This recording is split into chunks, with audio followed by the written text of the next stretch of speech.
Spine सीधी, ध्यान मुद्रा में 3 बार ओम का उच्चारण, उसके बाद प्रार्थना। ओ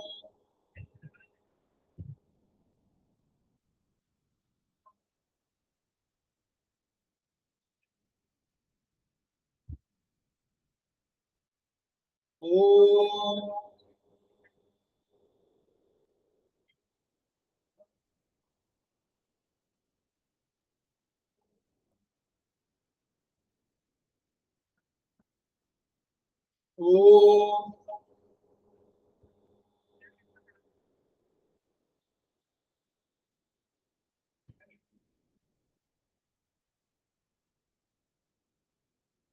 वह शक्ति हमें दो दयानिधे, कर्तव्य मार्ग पर डट जाए, पर सेवा पर उपकार में हम निज जीवन सफल बना जाए। वह शक्ति हमें दो दयानिधे, कर्तव्य मार्ग पर डट जाए। हम तीन दुखी निबलो पितलो के सेवक बन संताप हरे, जो है पिछड़े भूले भटके, उनको तारे खुद तर जाए। वह शक्ति हमें दो दयानिधे, कर्तव्य मार्ग पर डट जाए। छल क्लेश दंभ पाखंड झूठ, अन्याय से निश दिन दूर रहे। बंधु शुद्ध सरल अपना, शुचि प्रेम सुधारस बरसाए। वह शक्ति हमें दो दयानिधे, कर्तव्य मार्ग पर डट जाए।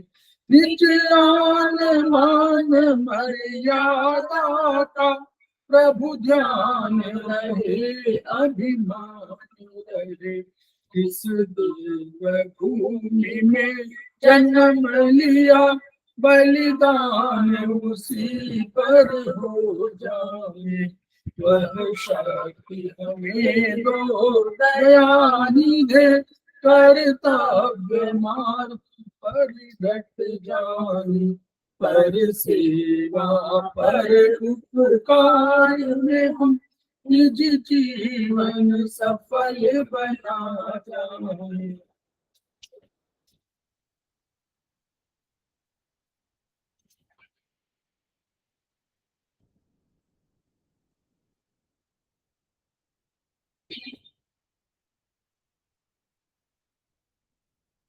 समवाय क्लासेस में आप सभी का स्वागत है।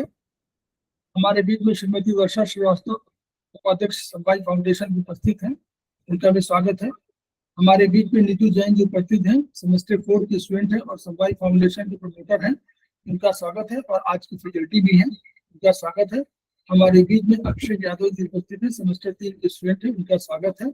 हमारे बीच कृष्णा राय जी उपस्थित है, सेमेस्टर 1 की स्टूडेंट है, उनका स्वागत है। हमारे बीच में शकुंतला माथुर जी उपस्थित हैं, सेमेस्टर 3 की स्टूडेंट हैं, उनका स्वागत है। हमारे बीच में सुधा पाठक जी उपस्थित हैं, सेमेस्टर 4 के स्टूडेंट हैं और समवाय फाउंडेशन के प्रमोटर हैं, उनका स्वागत है। हमारे बीच में रंजन कुमार जी उपस्थित हैं, सेमेस्टर 2 के स्टूडेंट हैं, उनका स्वागत है।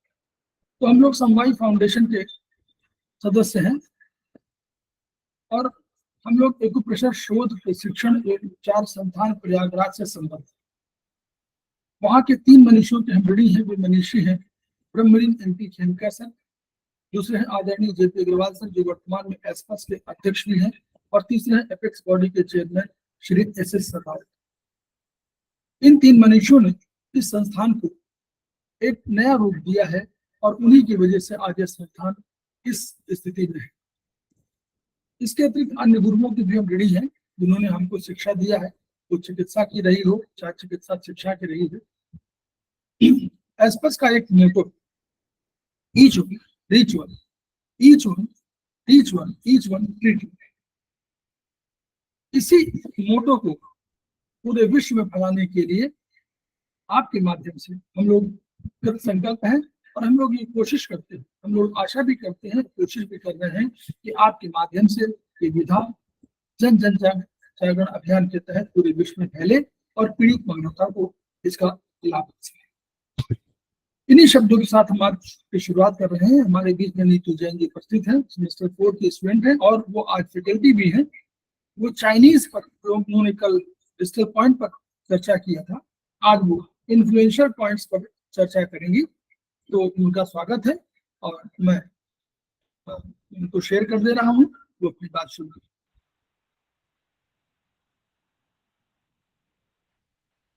सर को प्रणाम करते हुए सभी साथियों को मेरा नमस्ते। आज का हमारा पॉइंट चैप्टर है 8 इन्फ्लुएंशियल पॉइंट। ये एक्सरसाइज 1 पेज नंबर 33 से हम पढ़ने जा रहे हैं। इन्फ्लुएंशियल, सबसे पहले हम ये समझेंगे कि इन्फ्लुएंशियल पॉइंट होते क्या हैं। तो इन्फ्लुएंशियल पॉइंट का हिंदी में मतलब होता है प्रभावित पॉइंट, किसी क्षेत्र पर प्रभाव करने वाले पॉइंट। जिस तरह से हमारी बॉडी में कल हमने डिजिटल पॉइंट देखे थे, ये अलग अलग बॉडी के अलग अलग पार्ट्स के कुछ पॉइंट्स थे, उसी तरह से हमारे शरीर के अंदर कई टिश्यूज हैं, जैसे कि की है, ब्लड है, टेंडन्स हैं, ब्लड वेसल्स हैं, बोन्स मैरो है और इन ऑर्गन्स और यांग ऑर्गन्स हैं। तो उनके लिए जहाँ पर एसेंस फ्लो होकर एकत्रित होता है, तो उनके लिए अलग अलग स्थान के लिए अलग अलग पॉइंट हैं, तो वो उसी स्थान पर असर डालते हैं। तो उससे हमें उपचार करने में बहुत सुविधा होती है। तो ये हमारे 8 विभिन्न मेरिडियंस पे 8 ऐसे विशेष बिंदु होते हैं जिन पर उपचार देने से अलग अलग टिश्यू मेरिडियन पर महत्वपूर्ण अलग अलग टिश्यूज पर, जैसे कि ब्लड है, ब्लड वेसल्स हैं, बोन्स हैं, बोन मैरो है, की है, टेंडन्स हैं, इन और यांग ऑर्गन्स हैं, इन पे अलग अलग स्थान पे फर्क पड़ता है। और इन पर उपचार देखिए गंभीर से गंभीर बीमारियों को भी बॉडी सिस्टम को हम ठीक कर सकते हैं। इन 8 बिंदुओं को इन्फ्लुएंशियल पॉइंट या स्पेशल मीटिंग पॉइंट के नाम से बुलाते हैं और इनसे क्रॉनिक डिसीज भी इनसे ट्रीट होती है। इनके साथ अगर हम सी क्लेफ्ट पॉइंट भी ऐड कर दें तो बीमारी लौट कर वापस नहीं आती है। तो इनमें सबसे पहला हमारा पॉइंट है UB11।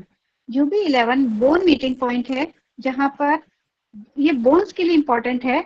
जैसे हड्डियों की कोई भी बीमारी हो, कैल्शियम की कमी हो हमारी बॉडी में, चूने की जो हड्डी जोड़ने पे हड्डी टूटते हैं तो जोड़ने के लिए चूना, कैलेस बनाने के लिए कैल्शियम चाहिए होता है।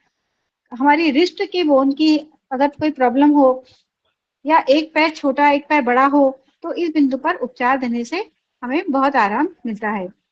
और ये पैराथायराइड की क्रिया में भी इस पर सुधार आता है और हड्डी की चूने की कमी भी इससे पूरी होती है।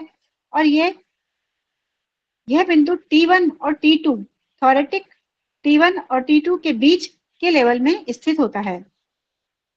इसमें अगर रिस्ट की बोन टूट जाती है तो उसके लिए यह बेस्ट पॉइंट है। बार बार अगर किसी को सर्दी लगती है तो इस पॉइंट पर उपचार दें तो बहुत आराम मिलता है।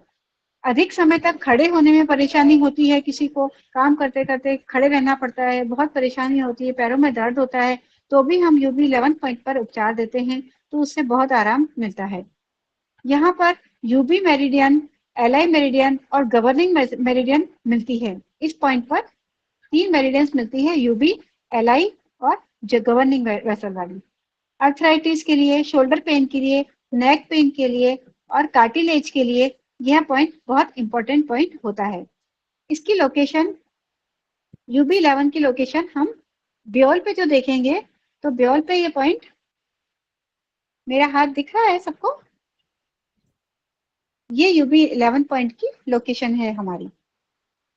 ये ब्योल की लोकेशन यहाँ आती है, अंगूठे पर जो हमारा थर्ड वाला जॉइंट है उससे नीचे हल्का सा इधर। ये तो और सेंटर में हल्का सेंटर में करना, क्लियर नहीं। हाँ ठीक है। ये हमारी UB11 पॉइंट की लोकेशन है। ठीक है। दूसरा पॉइंट है हमारा LU9। LU9 pulse meeting point या आर्टरीज मीटिंग पॉइंट भी कहलाता है। डॉक्टर वॉल के अनुसार इस पॉइंट पर उपचार देने से हार्ट का लिम्फ सिस्टम सुचारू रूप से कार्य करने लगता है। जो हमने टटाइज 3 में पढ़ा है लिम्फ सिस्टम डॉक्टर वॉल का, तो उस पर इस बिंदु पर उपचार देने से लिम्फ सिस्टम बहुत अच्छे से कार्य करने लगता है और इस पॉइंट पर उपचार देने से हमारी आर्टरीज के ब्लड सर्कुलेशन में बहुत सुधार आता है। ये ब्लड सर्कुलेशन के लिए ये बहुत अच्छा पॉइंट है। अगर इस पॉइंट को क्रॉप्स रिवाइवर पॉइंट कहते हैं, मतलब लाश को जिंदा जलाने वाला। अगर किसी की पल्स जा रही हो, बहुत लो पल्स हो गई हो, ऐसा लग रहा है कि वह व्यक्ति मरने वाला है, इस बिंदु पर उपचार देते हैं तो कभी कभी आश्चर्यजनक रूप से वह व्यक्ति ठीक हो जाता है। तो इसलिए इस बिंदु को लाश को जलाने वाला पॉइंट भी कहते हैं। ये थंब की सीध में ये पॉइंट, इस पॉइंट की लोकेशन LU9 की लोकेशन इस जगह पर आती है। ब्योल में इस पॉइंट की लोकेशन यहाँ आती है और हमारे ओरिजिनल में थंब की सीध में कलाई पर यह पॉइंट आता है। यह ऑर्गन सोर्स पॉइंट भी होता है। यह ब्लड वेसल के ट्रीटमेंट का स्पेशल पॉइंट होता है और cough, blood circulation, asthma, palpitation, sore throat, उसके लिए इस पॉइंट पर हम जब उपचार देते हैं तो बहुत हमें रिलीफ मिलता है। वेरिकोस वेन्स के उपचार का भी यह एक उत्तम बिंदु होता है। वॉइस की, हमें अगर किसी को वॉइस की प्रॉब्लम है कि वॉइस, वाणी में आवाज की ताकत नहीं आ रही है, तो भी अगर हम LU9 पर उपचार देते हैं तो वह बहुत उससे आराम मिलता है। LU9 दबाने से, LU9 को अगर हम दबाते हैं तो वर्षों पहले की पुरानी बात हमें याद आ जाती है। अगर कोई भूली हुई बात हो तो वो हम याद आ जाती है। आर्टरी क्लॉटिंग, हार्ट ब्लॉकेज और पढ़ते समय भी इसे हम LU9 को टोन करते हैं तो हमें याद करने में, समझने में बहुत आसानी होती है। तीसरा पॉइंट है हमारा CV17। CV17 पॉइंट को एनर्जी की मीटिंग पॉइंट भी कहते हैं। यह पॉइंट दोनों निपल्स को एक रेखा से अगर जोड़ देते हैं तो उसकी मिडिल में इसकी लोकेशन होती है। इस बिंदु पर उपचार देने से पेरिकार्डियम और लंग्स की बैलेंस होकर, पेरिकार्डियम और लंग्स दोनों का बैलेंस हो जाता है और शरीर में ऊर्जा का प्रवाह सही हो जाता है। यह अस्थमा और हार्ट अटैक के उपचार के लिए इंपॉर्टेंट बिंदु है और यह रेस्पिरेटरी इश्यूज का इन्फ्लुएंशियल पॉइंट है। पेरिकार्डियम मेरिडियन का फ्रंट व्यू पॉइंट भी है। छाती में तनाव, एंजाइना पेन को ठीक करने का यह इंपॉर्टेंट पॉइंट है। ब्रोंकाइटिस का भी यह इंपॉर्टेंट पॉइंट है। अस्थमा, सांस लेने में या सांस छोड़ने में किसी को प्रॉब्लम होती है तो CV17 पर उपचार देने से वह प्रॉब्लम ठीक हो जाती है। ब्रेस्ट में पेन का यह पॉइंट है। अगर डिलीवरी के बाद किसी को मिल्क नहीं आ रहा है, किसी मदर को मिल्क आने में प्रॉब्लम हो रही है, कम हो रहा हो, तो इस बिंदु पर उपचार देने से वह कमी पूरी हो जाती है। अगर हम एनर्जी लॉस फील करते हैं कि एनर्जी बहुत कम है, तो भी इस पॉइंट पर उपचार देने से हमें एनर्जी की ताकत मिलती है। और लंग्स और हार्ट में वीकनेस है तो भी हम CV17 पर उपचार देते हैं तो हमें बहुत आराम मिलता है। और इस पॉइंट की लोकेशन, CV17 की ब्योल में लोकेशन इस जगह आती है। जब हम यहाँ से अंगूठे के बीच को जोड़ते हैं तो इस पॉइंट पर हमारी CV17 की लोकेशन, ब्योल में हम CV17 को लोकेट करते हैं। अब तीसरा पॉइंट है हमारा UB17। UB17 point body fluids का मीटिंग पॉइंट है। यह पॉइंट थोरेटिक जो हमारी स्पाइन का जो पॉइंट है, थोरेटिक 7 और 8 से 1.5 कोण, 1.5 कोण लेटरल साइड में स्थित होता है। और UB17 की लोकेशन ब्योल में, यहाँ, यह ब्योल में यहाँ स्थित होता है। सर मैं सही बता रही हूँ? जी, सर मैं सही बता रही हूँ पॉइंट? ऊपर कर दीजिए थोड़ा। हाँ बस 7, हाँ ठीक है, 7, हाँ ठीक है, 17 नहीं। ये हमारी ब्योल की लोकेशन है। UB17 को ब्लड मीटिंग पॉइंट भी कहते हैं। शरीर में रक्त रस फ्लूइड का जो भी नियंत्रण होता है इसी पॉइंट से होता है। और ब्लीडिंग के लिए भी ये पॉइंट इंपॉर्टेंट होता है, चाहे वो ब्लीडिंग कहीं पर भी हो, चाहे हमारे कफ से ब्लीडिंग निकल रहा हो या स्टूल से या यूरिन से कहीं भी ब्लीडिंग हो रहा हो, इस पॉइंट पर उपचार देने से बहुत आराम मिलता है। मानव शरीर में स्पाइन की स्ट्रक्चर प्रॉब्लम के लिए ट्रीट करने का भी यह इम्पोर्टेंट पॉइंट है। अगर हमारी स्पाइन में कोई स्ट्रक्चरल प्रॉब्लम आ रही है तो इस ट्रीट पॉइंट पर उपचार करने से आराम मिलता है। सर्कुलेशन, क्लॉटिंग और पैरालिसिस आदि के लिए ये पॉइंट बहुत अच्छा उत्तम बिंदु है। इसका मेन फंक्शन होता है हमारी मेन फंक्शन बैलेंस करना होता है और मेंटेन करना होता है exchange between above, below and between yang and yin. Yang और इन को बैलेंस करने के लिए ये पॉइंट काम आता है UB17। एसिड रिफ्लेक्स हो रहा हो, जैसे एसिडिटी हो रही हो, मेंसेस प्रॉब्लम हो, ब्लड की खांसी हो, मैनिक डिप्रेशन हो, किसी को मैनिक डिप्रेशन होता है, डिप्रेशन में होता है वो, उसको समझ में नहीं आता, गुस्सा करना, चिड़चिड़ापन, उस पर यह उपचार देने से बहुत आराम मिलता है। बेल्चिंग के लिए भी यह पॉइंट बहुत अच्छा काम आता है और सांस की प्रॉब्लम भी हम UB17 पॉइंट से ट्रीट कर सकते हैं। अगला पॉइंट है हमारा इसको मैडम GB34। नीतू, इसको आप बोलिए, ये जो है डायफ्राम का पॉइंट है। It is point of diaphragm, इसलिए डायफ्राम जितना इंपॉर्टेंट है आप समझ लीजिए, उसकी इंपॉर्टेंस समझ में आ रहा है। लंग्स के और नीचे के एब्डोमेन में जो उसका कंट्रोलिंग पावर है वही पावर इसमें है। तो ब्लड मीटिंग पॉइंट भी है और डायफ्राम की वजह से बहुत महत्वपूर्ण हो गया है। इसलिए इन यांग का नियंत्रण वही कर रहा है। इन नीचे है, ऊपर यांग है। ठीक है जी सर। हाँ जी सर। आगे अगला पॉइंट है हमारा GB34। GB34 को नर्व्स और मसल मीटिंग पॉइंट भी कहते हैं। इसकी लोकेशन हमारे लोअर लेग में लेटरल साइड पर आती है और इस एक डिप्रेशन में आती है, interior and inferior to the head of the fibula के इंटीरियर। इसको मैं ब्योल पे आपको बताती हूँ। GB34 को, GB34 ब्योल पे हमारे यहाँ आता है, दिख रहा है सर? ये GB34 की हमारी ब्योल पे लोकेशन है। यह बिंदु नर्व्स का, मसल्स का, टेंडन्स के लिए बहुत इंपॉर्टेंट पॉइंट है। पैरालिसिस के लिए, पोलियो के लिए, मस्कुलर डिस्ट्रॉफी के लिए, मांसपेशियों के लिए यह बहुत अच्छा उपचार के लिए बहुत अच्छा बिंदु है। यदि रोगी रो रहा हो तो इस पॉइंट पर उपचार देने से, नहीं ये GB39 है, सॉरी GB34 नर्व और मसल बीटिंग पॉइंट है और ये टेंडन्स के लिए इंपॉर्टेंट है, आर्थराइटिस के लिए, जॉइंट पेन के लिए इंपॉर्टेंट है, पैरों की मसल्स का प्रमुख पॉइंट कहलाता है। पित्त को कम करता है।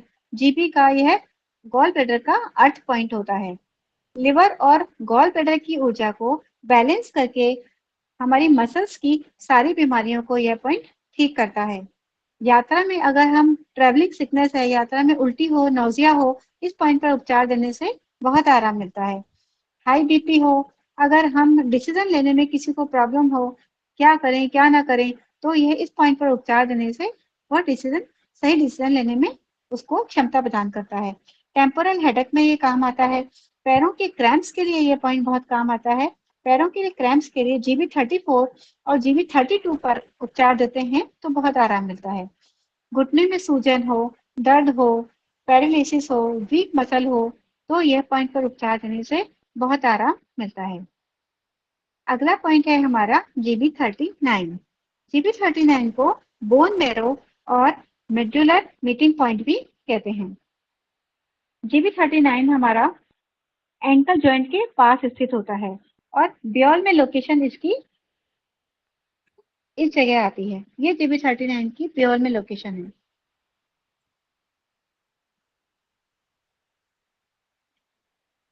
GB39 मेडुलर इंफ्लूस, इसमें वाटर अगर कम हो तो प्लाज्मा को यह बढ़ाता है। इस पॉइंट पर उपचार देने से प्लाज्मा बढ़ता है।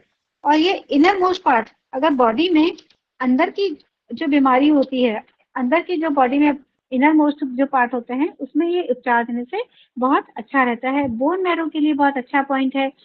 जो हमारी एडर्नल ग्लैंड होती है उसके अंदर एक रेडिश ब्राउन कलर का सॉफ्ट पार्ट होता है। अगर उसकी कोई प्रॉब्लम होती है तो इस पर उपचार देने से वह बहुत आराम मिलता है। और किडनी के अंदर की पार्ट के लिए भी यह बहुत इंपॉर्टेंट पॉइंट होता है। रक्त में अगर डब्ल्यूबीसी आरबीसी की कमी हो, एड्रिनल ग्लैंड के रोग, किडनी के लिए यह इंपॉर्टेंट पॉइंट होता है। और अगर शून्यपन हो इस पॉइंट में या सारे शरीर में दर्द हो, पेन हो, तो हम GB39 पर उपचार देते हैं तो बहुत आराम मिलता है। और मिर्गी, किसी को मिर्गी के अटैक आते हैं तो अगर हम इस पॉइंट पर उपचार देते हैं तो बहुत आराम मिलता है। यदि रोगी रो रहा हो, किसी भी परेशानी से वो रो रहा है, रोए जा रहा है, चुप नहीं हो रहा है, हम इस पर उपचार देते हैं तो वह रोना बंद कर देता है। इस पॉइंट की एक खासियत है कि इस पॉइंट पर उपचार देने से, जैसे किसी को गैस्ट्रिक प्रॉब्लम हो, अगर हम इस पॉइंट पर उपचार देते हैं तो इस तरह से गैस निकलती है जैसे कि सोडा वाटर की बोतल खोलने पर एकदम तेजी से गैस निकलती है, वैसे ही इस पॉइंट पर उपचार देने से गैस्ट्रिक प्रॉब्लम खत्म हो जाती है। एंकल जॉइंट के यह कानों में रिंगिंग के लिए, टिनिटस के लिए इंपॉर्टेंट पॉइंट होता है। पैरों में क्रैम्प्स आने के लिए बहुत इंपॉर्टेंट पॉइंट होता है। रक्त बह जाने से किसी को कमजोरी आ जाती है, घाव हो, वहां पर दर्द हो, घाव का दर्द हो, ऐंठन हो, सुन्नपन हो, तो उसके लिए बैक पॉइंट है। इम्यूनिटी के लिए, आरबीसी के लिए, डब्ल्यूबीसी के लिए, एडर्नल ग्लैंड के लिए, पिट्यूटरी ग्लैंड का भी यह स्पेशल पॉइंट होता है। हाई बीपी, हीमोग्लोबिन लो होता है तो इस पॉइंट पर उपचार देने से ठीक हो जाता है। ब्लड कैंसर, इन्फेक्शन, एनीमिया, सब में यह पॉइंट बहुत अच्छे से काम करता है। अगला पॉइंट है हमारा CV12। एक सेकंड मैम, देखिए ये हमेशा आपको पूरे जो पढ़ेंगे BHB में तो दो टर्म बहुत आते हैं, कॉर्टेक्स और मेडुला।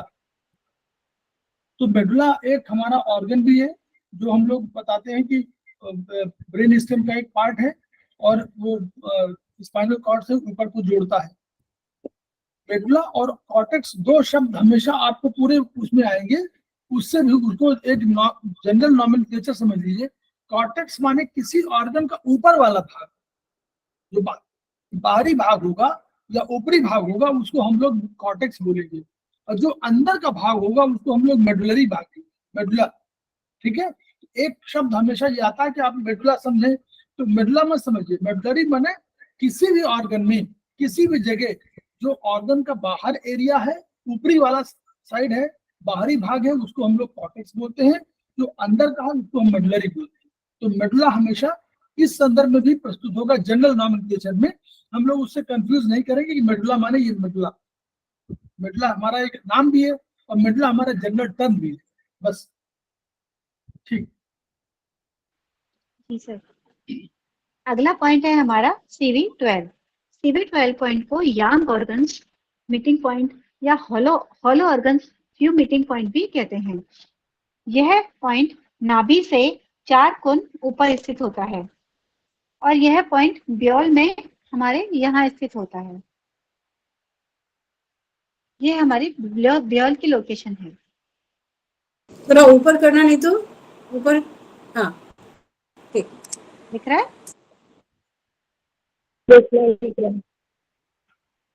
यांग ऑर्गन्स की कुछ बोल रहे हैं प्रतिमा जी? हाँ ठीक है। तो बोल रहा है क्या, किसी को माइक खुला? नहीं, प्रतिमा जी ने कहा ना दिख रहा है, ठीक है। यांग ऑर्गन्स की कोई भी बीमारी हो तो इस पॉइंट पर उपचार देने से यांग ऑर्गन्स, हमारे जो यांग ऑर्गन्स होते हैं जैसे LI है, हमारा स्मॉल इंटेस्टाइन है, जो यांग ऑर्गन्स होते हैं उनकी कोई भी बीमारी हो या लूज मोशन हो, यूरिन की प्रॉब्लम हो, स्वेट की, पसीने की से संबंधित बीमारी हो, तो इस पॉइंट पर उपचार देने से बहुत आराम मिलता है। इसको यांग ऑर्गन्स का रीयूनियन पॉइंट भी कहते हैं। मिड रीजन के डिसीज के उपचार का यह स्पेसिफिक पॉइंट है। पेट की कोई भी तकलीफ हो, किसी भी तरह की पेट की तकलीफ में अगर हम CV12 पर उपचार देते हैं तो आश्चर्यजनक रूप से आराम मिलता है।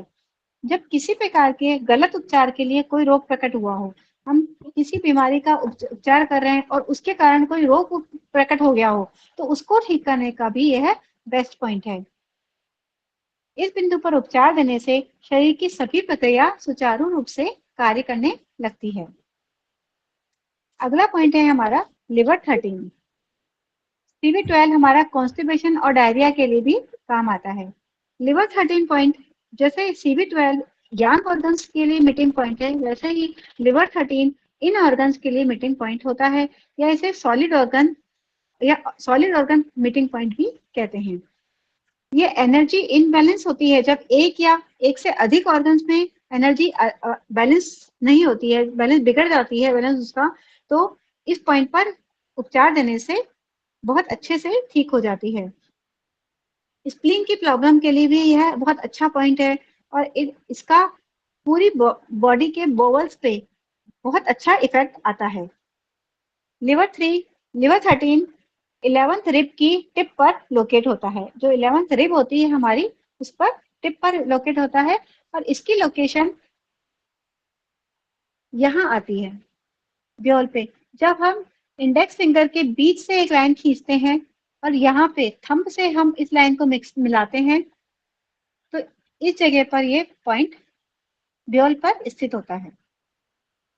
ऊपर दिख रहा है ऊपर सर? नहीं, ऊपर करो आप। हाँ ठीक है, दिख रहा है। ये हमारा ब्योल पर स्थित है। नीतू जी, इंडेक्स फिंगर को थोड़ा सा फोल्ड करेंगे ना तो वहीं आएगा, ये जहाँ हमारा टच होगा, हाँ इंडेक्स ठीक फिंगर है, जहाँ ये टच होगी। हाँ जी, ठीक है वैसे आप। ठीक है, जी थैंक यू। स्प्लीन मेरिडियन का फ्रंट शू पॉइंट भी लिवर 13 है। लो बैक पेन हो या रिप पेन हो, नोजिया हो, डायरिया हो, तो यह पॉइंट बहुत अच्छा काम करता है। Liver, heart, pericardium, lungs, kidney, gall bladder stone, kidney stone और गॉल ब्लैडर स्टोन के लिए भी हम लिवर 13 को प्रयोग में लाते हैं। इस पॉइंट पर उपचार देने से स्प्लीन मेरिडियन व्यवस्थित होती है तथा वहां से ऊर्जा का प्रवाह ऊपर लंग्स और नीचे किडनी की तरफ प्रवाहित होने लगता है। इससे शरीर के केंद्र में तनाव कम हो जाता है और पेरिफेरल प्रवाह में, पेरिफेरल मतलब पूरे आसपास के क्षेत्र में प्रवाह, इसका सुधार होने लगता है। पेरिटोनिटिस, पेट की जो लाइनिंग की इन्फ्लामेशन होती है उसको पेरिटोनाइटिस कहते हैं, तो उसका भी यह इम्पोर्टेंट पॉइंट है। अगर किसी को ये पेट की लाइनिंग की में इन्फ्लेमेशन की प्रॉब्लम हो और हम लिवर 13 पर उपचार देते हैं तो उसे बहुत आराम मिलता है। ये हमारे 8 इन्फ्लुएंशियल पॉइंट हैं जिनके साथ अगर हम ज़ीग्लर पॉइंट को भी ऐड करेंगे, अगर सिर्फ इन पर उपचार करते हैं तो भी हमें बहुत आराम मिलता है, लेकिन अगर पूरा प्रभाव ना पड़े तो हम ज़ीग्लर पॉइंट को ऐड करते हैं तो बहुत अच्छे से हमें उपचार में आराम मिलता है। ठीक है सर, कुछ और बताना तो आप बता दीजिए इसमें। ठीक है, बस बहुत बढ़िया। देखिए, आपने बहुत बढ़िया, देखिए सारे पॉइंट्स आपको समझ में आ रहे होंगे। हम लोग डिजिटल पॉइंट हमारे पास 7 है, 6 है, और ये हमारे पास 8 पॉइंट है। और आप आगे चल के देखेंगे सब सारे हम लोग पहले भी पढ़े होंगे। यूबी 11 LU9 है, वो खुद जान रहे हैं कि LU9 की इंपॉर्टेंस क्या, और LU9 कहाँ पर है। ऑर्गन सोर्स पॉइंट के नाम से मान लीजिए मशहूर है, तो वो ऑर्गन सोर्स पॉइंट है, लेकिन दो ये सारे इंपॉर्टेंट पॉइंट पहले एग्जिस्ट कर रहे हैं कहीं ना कहीं, तो उनकी इंपॉर्टेंस अलग से बता दी गई है कि इनका इंपॉर्टेंस क्या। देखे, CV17 हम लोग पढ़ चुके हैं, यूबी CV17 हम लोग जान रहे हैं पेरिकार्डियम के लिए है। CV12 भी हम लोग पढ़ चुके हैं, CV12 भी हम लोग जान रहे हैं स्टमक के लिए। GB34, GB39, UB17 को हम लोग नहीं पढ़े हुए हैं। वहां पर हम लोग क्या करते हैं, बैकशू पॉइंट में जब हम 13, 14, 15 तो 16, 17 हम लोग छोड़ देते, तो 16, 17 गवर्निंग वेसल, 16 है गवर्निंग वेसल के लिए और 17 ये वाला हमारा डायफ्राम के लिए। तो आप जो पीछे बैकशू पॉइंट आप लोगों ने पढ़े हुए हैं उसमें से 13, 14, 15 आप करते हैं, 16, 17 भी ऐड कर दीजिए, तो बहुत बढ़िया पॉइंट है। वही आपका जो UB17 पॉइंट है, ये डायफ्राम का पॉइंट है। कोई भी प्रॉब्लम कभी आ रही हो तो अगर कोई स्टमक की उसमें या ऊपर नीचे कोई प्रॉब्लम है तो उस वक्त कर दिए, कम से कम उस UB17 में आप मेथी लगा लीजिए, तो भी बहुत चीजें ठीक से हो जाएंगे, क्योंकि ऊपर का और नीचे का डायफ्राम ही तो है जो कंट्रोल कर रहा है लंग्स के ऊपर से सांस लेना। अगर वो मूवमेंट नहीं कर रहा है या कहीं कोई स्टिफनेस आ रही है तो भी UB17 इंपॉर्टेंट होगा। CV17 को समझिए, एनर्जी का, क्यों पेरिकार्डियम को हम लोग बोल रहे थे ना, जहां पर निपल्स मिलते हैं वहीं पर है, तो यानी जहां पर वो साइड पर, उस जगह पर अगर ये एनर्जी मीटिंग पॉइंट है, एनर्जी बढ़ाना हो तो CV17 इंपॉर्टेंट पॉइंट हो गया। CV6 उधर हम लोगों ने पढ़ा, CV6 बहुत इंपॉर्टेंट पॉइंट है, एनर्जी का पॉइंट है। UB17 को हम लोग देखे बॉडी फ्लूइड्स का मीटिंग पॉइंट। हमारे शरीर में क्या है, तरल है, ब्लड है और एनर्जी है। तो हम लोग अगर बॉडी फ्लूइड्स की बात करना चाहें तो UB17, एनर्जी की बात करना है CV17, और हम लोग अगर ब्लड की स्पेशली बात करना चाहें तो हमारे पास GB39। हम लोग इसको नहीं भूलेंगे कि ये बोन मैरो का पॉइंट है, और बोन मैरो में ही हमारे तीनों कण बनते हैं। तो वो जो कण बनते हैं, रक्त कण, तो उनके लिए अगर बोन मैरो में कोई ट्रीटमेंट करेंगे तो नेचुरल रक्त बढ़ेगा, रक्त परिमार्जित होगा। और हम लोग बोन मैरो वैसे भी करते हैं कि बोन मैरो का ट्रीटमेंट करिए तो फिंगर नंबर, लोग आयुर्वेद में फिंगर नंबर 6 में ट्रीटमेंट करने की बात करते हैं। GB34 बहुत बढ़िया पॉइंट है, क्योंकि एक ही मेरिडियन है, ऑर्बिटल मेरिडियन, जो हमारे फ्लैंक से ज्यादा साइड से जाती है, लेटरल साइड इसको बोलते हैं, लेटरल साइड ऑफ बॉडी से जाती है, वो केवल एक ही मेरिडियन है। और GB34 उसका बहुत बढ़िया पॉइंट है, और GB34 को खूब यूज किया जाता है। कभी कोई आपको लगे कि तकलीफ हो रही है साइड की, तो GB34 को सिलेक्ट कर दीजिए, तो आपको जो है उसका रिजल्ट समझ में आ जाएगा। यात्रा में जैसे बताया उन्होंने कि वोमिटिंग किसी को होने वाली हो, आप GB34 लगा कर जाइए, शायद मुझे नहीं लगता कि कोई यात्रा पूरी नेगेटिव होगी। देखिए फिर CV12 लीवर 13 और लीवर 14 इतने इंपॉर्टेंट पॉइंट पहले से बताए जा चुके हैं, ऐसा नहीं है कि यही बता रहे हैं, लेकिन इनकी इंपॉर्टेंस बताई जा रही है। आप लोगों को ये जो 6 पॉइंट वो और 8 14 पॉइंट बिल्कुल रटे हुए होने चाहिए कि भाई CV17 क्या करता है, UB17 क्या करता है। CV17 UB17 में कंफ्यूजन मत करिएगा। CV17 एनर्जी का पॉइंट है और UB17 हमारा किसका पॉइंट है, फ्लूइड्स का पॉइंट है, हाँ फ्लूइड्स बॉडी का, फ्लूइड्स का। और इसका जो है ये डायफ्राम का पॉइंट है। तो ये जो है थोड़ा सा LU9 तो कॉप सर्वाइवर है ही है, LU9 को और LU4 को आप ऑक्सीजन की कमी में कभी यूज कर सकते हैं। LU4 along with LU9, oxygen की कमी कहीं हो रही हो तो दोनों को यूज करिए, दोनों को टोन कर सकते हैं। LU9 और LU4 ऑक्सीजन पॉइंट कहलाता है और LU9 कॉप सर्वाइवर पॉइंट कहलाता है कि कोई भी आदमी जिसका कि क्या बोलते हैं SpO2, जो ऑक्सीजन की अंदर शरीर में लेने की क्षमता है वो घट रही हो, तो आप LU9 को आप टोन करिए और LU4 को टोन कर लीजिए, तो बहुत बढ़िया पार्ट। UB11 को हम लोग भूल जाते हैं, कोई हड्डी की बात होगी तो हम लोग तुरंत आयुर्वेद में सब ना U2 4 5 6 3 7 4 सब दुनिया भर शुरू कर देते हैं। UB11 सिंगल पॉइंट है, इसको हम लोग भूल जाते हैं। याद करिए, शायद ही कोई आदमी बोलता हो कि बोन में कोई प्रॉब्लम हो और वो UB11 को ट्रीट करता हो, भूल जाते हैं इसको हम लोग। देखिए सेमेस्टर 1 में हम लोग भूलने के लिए नहीं, सेमेस्टर 1 हमारा बेस है, उसको उनके पॉइंट्स को मत भूलिए, वो सिंगल पॉइंट होंगे लेकिन बहुत महत्वपूर्ण। UB11 बहुत महत्वपूर्ण पॉइंट है, सब जगह यूज करते हैं लोग इसको, लेकिन हम लोग क्या होता है, कोई बात होती है हड्डी की, हम और सब याद रहता, हमको UB11 भूल जाते। याद करिए LI4 हम लोग भूल जाते हैं। आंख में कोई दर्द हो, कान में दर्द हो, नाक में दर्द हो, कुछ हो, कुछ भी हो, तो आपको हमेशा LI4 तो ट्रीट करना ही करना है। पहला सिद्धांत है कि अगर इस एरिया में दर्द हो तो LI4, वैसे ही UB11 हड्डी में कोई भी समस्या आई हो, UB11 को आप ट्रीट करिए, सिंगल पॉइंट है। और आपको तमाम के प्रोटोकॉल मिल जाएंगे हड्डी के, लेकिन ये सिंगल पॉइंट प्रोटोकॉल है जो UB11 बोन मीटिंग पॉइंट कहलाता है। यानी आप इसको यूज करेंगे तो आपको बोन की कोई भी समस्या,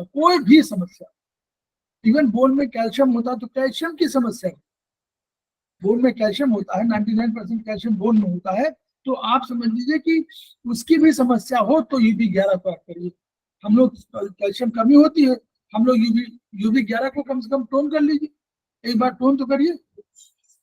तो ये सब यूज करने का है। और सबको कैल्शियम कमी सब होती है, कैल्शियम टेबलेट हम लोग खा लेते हैं। हम कह रहे हैं खाइए, ये नहीं कह रहे, भोजन भी करिए, पानी भी पीजिए, दूध भी पीजिए, सब कुछ पीजिए, लेकिन UB11 को भी टोन करते रहिए बीच बीच में। जैसे हम लोग किडनी इसेंस को करते हैं, किडनी इसेंस भी वही काम कर रही है ना, वो भी तो बोन को ठीक कर रही है, इसेंस के साथ साथ बोन को ठीक कर रही है, और UB11 सिंगल पॉइंट को ठीक कर रहा है। तो ऐसे इन सब पॉइंट्स की अहमियत बताई गई है, और नीतू जी ने देखिए बहुत डिटेल में बताया। हम लोग किताबों का ही आश्रय लेते हैं, उन्हीं से हमको ज्ञान मिलता है, और हम लोग ट्रीटाइज 2 को हम लोग भूल जाते हैं। अच्छी किताब है, रेफरेंस बुक है, लेकिन जिनको चौथे सेमेस्टर से आगे पढ़ना हो उनको उनको ट्रीटाइज 2 उनके पास अवश्य होनी चाहिए। रेफरेंस बुक है इतनी बढ़िया, क्योंकि जितनी चाइनीज जो TCM है, ट्रेडिशनल चाइनीज मेडिसिन, उसको समझ लीजिए, उसका सिस्टम जो है, जो ये पॉइंट्स है, इनका डिस्क्रिप्शन उसमें दिया हुआ है। आगे तो हम लोगों को और मिल जाएगा, लेकिन उतना बढ़िया डिस्क्रिप्शन या उतना डिटेल में डिस्क्रिप्शन कहीं नहीं मिलेगा, और जगह उसका प्रयोग मिलेगा, लेकिन इसमें आपको उसका डिस्क्रिप्शन मिलेगा। तो हम ये नहीं कह रहे कि उसके 12 फंक्शन हो सकते हैं, लेकिन 12 फंक्शन में आप एक फंक्शन अपने लिए ढूंढ लीजिए, उस फंक्शन को यूज करिए। तो इस तरह शब्दों को इनमें बहुत से शब्द ऐसे होते हैं जो DHB के शब्द भी हैं, तो उन दोनों को भी एडजस्ट करते चलिए। ये मेडुलरी पॉइंट है, हम लोग भूल जाते हैं कि मेडुला क्या, हम लोग मेडुला पे चले जाते हैं, नहीं मेडुला नहीं है, this is medullary point. Bone marrow में जो वहां बोन मैरो में जहां पर बोन होती है वहीं तो बोन मैरो मिलेगा। तो जो उसके अंदरूनी हिस्से की बात है वहां वो कह रहा है, जहां पर की बोन मैरो बनाता है रक्त कण, उनके लिए। तो ब्लड में कहीं बढ़ाना हो तो आप जहां पर आप हम लोग कर रहे हैं SP3 हम लोग टोन कर रहे हैं, ठीक है, करिए, वहां नहीं मना कर रहे हैं। SP3 टोन करिए, LU9 टोन कर सकते हैं, H7 टोन कर सकते हैं, K3 टोन कर सकते हैं, और GB39 को मत भूलिए। याद करिए ना, हम लोग ब्लड बढ़ाना हो हमको, सिंपल पॉइंट है। तो पहला पॉइंट क्या है, फर्स्ट पॉइंट क्या है, SP3 सर। SP3 क्यों? क्योंकि वो पहले बार भोजन ऊर्जा को बनाता है SP3, फिर वो जाता है, भोजन हमारा जाता है और लंग्स में भेजता है, तो लंग्स के लिए एक एनर्जी होती है, उस एनर्जी को यूज करता है, तो उस एनर्जी से फूड से वो रक्त बनाने का काम करता है, हृदय दोनों मिलकर। तो दोनों का पॉइंट, ऑर्गन सोर्स पॉइंट कौन हो गए, LU9 अलॉन्ग विद H7, दो उधर हो गए। फिर उसको आता है कि न्यूट्रिटिव की, वो नीचे सॉरी जो ओरिजिनल की है वो किडनी की होती है, वो किडनी के ऊपर जाके मिलती है, तो दोनों बैलेंस करते हैं। तो वो ओरिजिनल की मिली, वो K3 से मिल गई, तो रक्त बनाने के लिए 4 तो इंपॉर्टेंट हो गए, बहुत बढ़िया। हमारे पास एक GB39 एक पॉइंट है, जो कह रहा है कि मेडुलरी पॉइंट है ये, और यही कह रहा है कि ब्लड में मीटिंग पॉइंट है, यानी ब्लड का बनाने वाला पॉइंट है।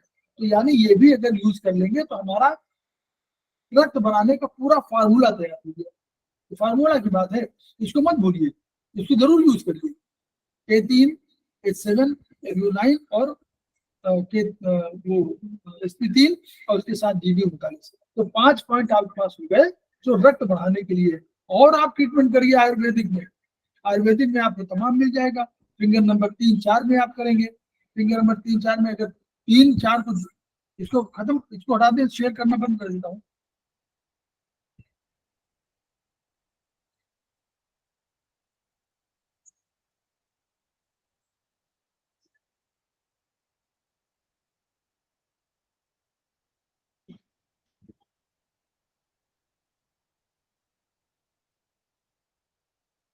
फिंगर, अगर हमको रक्त बढ़ाना हो तो हमारे पास ट्रीटमेंट कौन सा है आयुर्वेदिक में, इसमें हम लोग बता दिया। रक्त बढ़ाना हो तो हमारे पास एक और पॉइंट है इसमें रक्त बढ़ाने का, UB17 भी पॉइंट है हमारे पास। क्यों? रक्त में और क्या होता है, 2 कॉन्स्टिट्यूएंट्स होते हैं, एक होता है 2 कॉन्स्टिट्यूएंट है रक्त में। रक्त को टिश्यू कहा गया, कौन सा टिश्यू,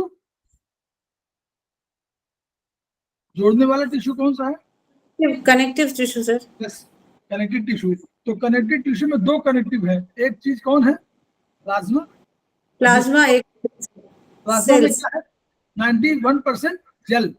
तो यानी जल चाहिए ना, तरल, तरल हमारे पास यहाँ इसमें पॉइंट मिला, कौन सा पॉइंट मिला? यूबी K3 नहीं, इसमें अभी यूबी 17 यूबी 17 सर। यूबी 17 क्या कह रहा है? फ्लूइड्स का पॉइंट ना, हाँ फ्लूइड्स। तो अगर हम उस पॉइंट में एक पॉइंट और ऐसे जोड़िए, अपने आप जोड़िए, अगर उन पॉइंट में K3 sp3 Lu7 Lu9 H7 और Gb39 साथ साथ Ub17 को जोड़ देंगे तो क्या हमारा रक्त बन नहीं जाएगा पूरा? बोलिए, पूरा रक्त हो गया कि नहीं हो गया? Yes sir. भी मिल गया, यस सर। मिल गया मेडलरी पॉइंट से Gb39 से, और जो एनर्जी चाह रहे थे हम लोग, वो एनर्जी इन्हीं से मिल गई, K3 से sp3 से Lu9 से और H7 से। तो हमको एनर्जी मिल गई और जल मिल गया और रक्त कण मिल गए, तो हमारा काम पूरा हो गया। आयुर्वेद में जब करना हो तो हम लोग कैसे करेंगे? फिंगर नंबर 3, पिट जॉइंट। Index finger. हाँ, देखिए ठीक है, पहला फिंगर बताइए, कौन सी फिंगर होगी? लेफ्ट वाली कि राइट वाली? Left. Ma'am left. Finger number finger number 3। Huma madam बोल रही हैं?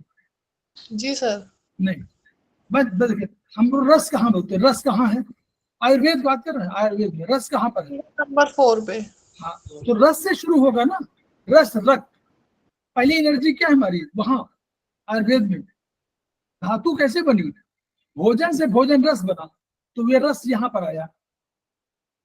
हमारा वहां sp3 है, याद करिए, वहां क्या है? sp3 है जो स्प्लीन बनाता है और तब देता है लंग्स को और हार्ट को। क्लियर? तो हमने sp3 पहला पॉइंट लिया था वहां, दूसरा पॉइंट हमने Lu9 लिया था और तीसरा पॉइंट H7 लिया था, और फिर आया था कि नीचे से ओरिजिनल की किडनी वाली जा करके अब मिलती है, बिना उसके नहीं बन सकता। तो यानी हम लोग किडनी के चौथा पॉइंट माने थे। तो sp3 नंबर 1, नंबर सिस्टम बता रहे हैं, ऐसे याद, मतलब तरीका, पूरा तरीका समझिए, पूरा बनाने का, बना रहे हैं आप, रक्त बना रहे हैं। तो वहां चाइनीज में पहला नंबर sp3, दूसरा नंबर बोलिए? H7 sir. Lu9 sir. Lu9 को जा करके सबसे पहले लंग्स में मिलती है, लिखा हुआ है किताब में, लिखा हुआ लंग्स में मिलती है, यानी Lu9। फिर लंग्स के बगल में चूंकि हार्ट है, इसलिए H7, दोनों मिल करके रक्त बनाते हैं। H7 तीसरा नंबर हुआ। फिर लिखा हुआ है कि किडनी की मिलती है, ओरिजिनल की, तो K3 चौथा नंबर हुआ। अब हमने क्या जोड़ा? अभी पांचवा नंबर क्या जोड़ा? Gb39, क्योंकि रक्त को हमको कण को बनाना भी है, तो हमारे पास एडिशन हो जाएगा ना, रक्त का हमको बने बने मिल रहे हैं, तो हमारा वो हम दोनों जोड़ रहे हैं, हम चाइनीज आयुर्वेदिक सब जोड़ रहे। तो हमने क्या किया? उसमें Gb39 को पॉइंट कर दिया। अब पांचवा पॉइंट कहा कि रक्त तो मिल गए, जल भी मिलना चाहिए, तरल भी मिलना चाहिए, तो हमने यूबी 17 सर। ले लिया, तो हमने रक्त बना दिया। फार्मूला हमारा हो गया। उमा मैडम समझ लीजिए, this is formula for making blood in Chinese occupation. ठीक, अब हम छोड़ दिए, हम लोग आ गए आयुर्वेद में। प्रतिमा राय, आप लोग जो पहले सेमेस्टर के हैं, पहले रंजन कुमार जी सुनते रहिए। नंबर 2, अब हमने आ गए हम आयुर्वेद की बात करते हैं। तो आयुर्वेद में हमारे पास फार्मूला का रस, रक्त, मांस, मेद, अस्थि, मज्जा, शुक्र और फिर ओजस। ओजस है नहीं, ओजस हमने क्रिएट किया कि इन सब का सम्मिलित प्रभाव जो है, और जब शुक्र की बात कर रहे हैं, it includes ovum as well as sperm. ठीक, तो हम 7वें नंबर पर कह रहे हैं कि यहाँ पर हमारा स्पर्म है, ओवम है, तो 8वें नंबर में कह रहे हैं ओजस है। तो ये हमारा सिस्टम है आयुर्वेद का। तो आयुर्वेद में सबसे पहले भोजन जो बना, कहीं बना, स्टमक में बना, कहीं बना, जो भी हमारे ऊर्जा के रूप में आया पहली बार कहा? रस में। तो रस माने फिंगर नंबर 4, प्लाज्मा है ये, 4। This is plasma. तो पहले सबसे पहले इसको हमको बनाना है। अब आप इसको समझ लीजिएगा, मैं बता रहा हूं थोड़ा सा, इसको थोड़ा कंसंट्रेट करिए बस। हम लोग, हमारे साथ आयुर्वेद में कितनी एनर्जी है? 10। Very good. 0 to 9 हम लोग उनको बोलते हैं। तो जब अगर कोई मशीनरी बन रही हो, जैसे कार बनती है, तो कार में कोई कार बनी तो उसमें सिलेंडर, वो में इंजन में तमाम पार्ट्स है। तो उन पार्ट्स का अलग अलग भाग कहीं और बनता है, और फिर जब आता है उसको असेंबल करके हम लोग इंजन बना देते हैं। तो ऐसे ही मानिए कि हमारे तमाम स्टेप्स हैं, ये स्टेप्स मान लीजिए, ये सब फैक्ट्रिया स्टेप्स है। उन स्टेप्स के माध्यम से हम लोग पहुंचते हैं, अंत में कार बना देते हैं, इंजन बना देते हैं। वैसे ही 0 से लेकर 9 एनर्जी तक पहुंच करके हम इन स्टेप्स में जाकर के रक्त को बनाने की कोशिश कर। रस से रक्त बनने की स्टेजेस कितनी होंगी? कोई बोले, रस से रक्त बनने की स्टेजेस कितनी होंगी? 10 होंगी। एनर्जी 10 है तो 10 ही तो होंगी। 0, 1, 2, 3, 4, 5, 6, 7, 8, 9। क्लियर? 0 पे हमारा पेड़ था रस, फिंगर नंबर, इस फिंगर में 0 पे हमारा रस था। अब इसको हमको रक्त बनाना है, तो 0, 1, 2, 3, 4, 5, 6, 7, 8, 9। 9 जब हो गया, तो जब 9 हो गया तो वो कहां चला गया? रक्त में। 9 जैसे स्टेप खत्म हुआ, वो रक्त बन गया। उमा जी क्लियर? रंजन कुमार जी क्लियर? करुणा राय क्लियर? क्लियर कि नहीं? नहीं क्लियर बताइए, फिर बताइए। ये बहुत क्लियर होना जरूरी है। सर एक बार और समझा दीजिए। हाँ? एक बार और समझा दीजिए। हाँ, श्योर। हमारे पास एनर्जी 10 है आयुर्वेद में। आयुर्वेद में हम वो नहीं भूल रहा, रस, रक्त, मांस, मेद, ये शुक्र, ये हमारा स्टेजेस है। पहले रस, रस से रक्त, रक्त से मांस, मांस से मेद, मेद से अस्थि, अस्थि मज्जा, मज्जा से शुक्र, शुक्र से हमारा अंत में ओजस, मतलब जो तेरे चेहरे का नूर है, जो तेरे का तेज है, ये सब जो है हमारे ये है। ठीक। अब इसमें क्या हो गया कि पहले हमारे पास स्टेजेस 10 हुई, तो हमने क्या किया, हमारे रस आया, तो रस बना, तो रस माने 0। फिंगर नंबर 4 में 0 आया रस। श्योर? ये श्योर है कि नहीं? ये तय है कि नहीं? जी जी यस सर। ये तय है। अब ये तय हो गया, तो हमने क्या कि 0 में हमारा आया रस, अब हमको रक्त बनाना है। तो रस से हमने बताया, वही एग्जाम्पल दिया ना मोटर वाला, गाड़ी वाला, कि हमको तमाम पार्ट्स अलग से लाने, असेंबल कर देना है। तो हमको 0 से 1, 10 एनर्जी, तो 10 एनर्जी पे जाना पड़ेगा, तभी तो रक्त बनेगा। तो 0, 1, 2, 3, 4, 5, 7 जब 9 पहुंच जाएंगे, तो 10वें में जाकर के हमारा रक्त हो जाएगा। तो हमको क्या करना, राइट इंडेक्स फिंगर और finger number 4, 9th spiral,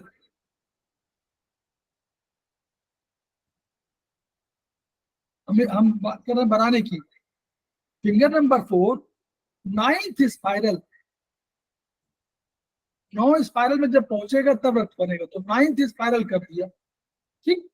treatment जो होगा हम आगे बोलेंगे। अब 0 पे आ गया, यहां पर आ गया, रक्त बन गया। तो फिंगर नंबर, ये रक्त की फिंगर कौन सी है? Finger number sir three confusion ये सर कंफ्यूजन ये होता है ना कि फिंगर नंबर 4 से बनने के बाद फिर फिंगर नंबर 3 में जाते हैं। हाँ, ये थोड़ा कंफ्यूज हो जाता है। ये कंफ्यूजन पहला इसको लिखना है। जब प्रोटोकॉल आप लिखेंगे तो राइट इंडेक्स फिंगर लिखेंगे पहले, right index finger 9th spiral.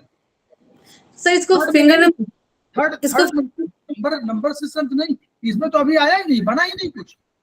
वही कह रही हूँ सर, इसको समझाने के लिए फिंगर नंबर बोलना सही नहीं होगा। फिंगर नंबर 4 बोलने से ना कंफ्यूज हो जाते हैं। वो रस में आ गई ना। जैसे फिंगर नंबर 4 बोलते हैं, फिंगर नंबर 4 जब 9th स्पाइरल होगा, कंप्लीट होगा, तब फिंगर नंबर 3 में आएगा। ये थोड़ा कंफ्यूजन है सर। क्यों? अगर फिंगर नंबर 4, अगर जैसे फिंगर 4 के 3 के बाद 4 आता है ना, नहीं, ये 3 की बात 4 की बात नहीं है। रस किस में है? हमारे यहाँ हमारे वेद की बात कर, रस में जहाँ स्थापित किया रस से रक्त बनता है, बस खत्म। तो इसको याद रखिए, सर ये वही कह कॉन्सेप्ट अलग हो गया, कॉन्सेप्ट सभी अलग हो इसको गया ना ये। सभी इसको याद रखें कि रस से रक्त बनता है बस। तो फिंगर नंबर 4 में रस है तो वहां से बनेगा, और फिंगर नंबर 3 में आएगा रक्त बनेगा। ऐसे याद रखिए ना। हमको हम एक को वो पढ़ना, हम नंबरिंग सिस्टम तो कैसे बनाए वो, लेकिन हमें अगर कमरे का नंबर हम 1 कर दें, पिता को 10वें पर नंबर डाल दें या पिता को 2 में डाल दें, तो पिता का दर्जा तो नहीं बदलेगा ना। बिल्कुल सर। वैसे ही कमरे में, चाहे कमरे का नंबरिंग कुछ हो, आज आपके फादर 1 में रह रहे हो, कल उनको 2 में हो, तो 2 इंपॉर्टेंट हो जाएगा ना। तो बना यहाँ से, ये मेरा कहना है कि बना यहाँ से, तो ये 9th स्पाइरल। फिर इसमें आप इस फिंगर नंबर 3 में 0 स्पाइरल, फिंगर नंबर 3 0 स्पाइरल रक्त बनाने के लिए। अब प्रोटोकॉल रक्त बनाने के लिए क्या चाहिए आयुर्वेद में? अग्नि सर और जल। गुड, अग्नि चाहिए, जल चाहिए, यानी पित्त। पित्त हुआ ना, रक्त माने पित्त है, रक्त का अर्थ जो है पित्त है, वहां जो पित्त है वही रक्त है। तो 3 4, तो 3 4 अब कहाँ, मतलब स्पाइरल तो हम लोग तय कर दिए, फिंगर तय कर दिए। अब हमको तो प्रोटोकॉल की बात कर रहे हैं। जो फर्स्ट स्टेज हो गई, पहला फिंगर हो गई, स्पाइरल तय हो गया, फिर हमको प्रोटोकॉल लिखना है। तीसरी दशा क्या होगी, प्रोटोकॉल क्या बनेगा, 3 4 को टोन करिए। और बैलेंसिंग के लिए कोई एनर्जी होगी जिसको हम लोग सिलेक्ट करेंगे, 5 sedate 5 सिलेक्ट 5 6 है ना। 5 6 मत करिए, 5 से ही काम चल जाएगा, 5 सिलेक्ट कर दीजिए। क्योंकि कोई एनर्जी हम बढ़ाएंगे तो हमको कोई एनर्जी घटानी है। तो 3 4 को हमने बढ़ाया, तो हमने 5वीं एनर्जी जो कोई रक्त कण, देखिए जल और रक्त से, जल और रक्त कणों से बना हुआ है, कोई कॉम्बिनेशन कम होगा, यहाँ कम है तो कोई चीज यहाँ बड़ी होगी, तो उसको घटा दीजिए। तो यानी 3 4 टोन 5 सिलेक्ट, ये सबको याद हो गया। रक्त बनाने का तरीका चाइनीज में, रक्त बनाने का तरीका आयुर्वेद में। Ayurveda. Finger number 4, number 1 finger number 4 9th spiral. दूसरा फिंगर नंबर 3 0 स्पाइरल। और करेंगे क्या, 3 4 3 4 tone 4 sedate 5 select, 3 4 tone 5 select. ये 5 sedate। बनाने का फार्मूला सबको याद हो जाना चाहिए। रंजन जी, प्रतिमा रॉय, हुमा मैडम, जी सर हो गया। ये रक्त वहां बढ़ाना है तो चाइनीज में ऐसे कर लीजिए, रक्त यहाँ बढ़ाना है तो आप इस तरह कर लीजिए। क्लियर, ये तो हो गया। मतलब एक एक प्रोटोकॉल हम ये नहीं कह रहे, हम समझा, हम याद करने की बातें नहीं कर रहे, हम समझने की बात कर रहे हैं कि समझिए केवल कि रक्त कैसे बनता है चाइनीज में और रक्त कैसे बनता है हमारे यहाँ, बस ये हम लोग जान रहे हैं। ठीक है, तो हम लोग 5 मिनट का ब्रेक लेते हैं और फिर हम लोग शुरू करते हैं।